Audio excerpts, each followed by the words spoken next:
করে করে জয় জোহার। আমাদের নাগরিকত্ব যেন কেড়ে না নেওয়া হয়। বলছে বাংলা ভাষা বলে কোনো ভাষাই নেই।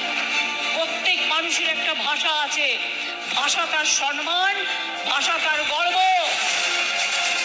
মনে রাখতে হবে আমরা সবাই নাগরিক, আমরাও সব ভাষায় কথা বলি, আর বাংলা ভাষা আমাদের গর্ব, আমাদের মাতৃভাষা। মা বলতে শিখেছি, তোমায় ভুলতে পারি, মাকে ভুলবো না। আমরা চলি সমুখ পানে, কে আমাদের বাঁধবে?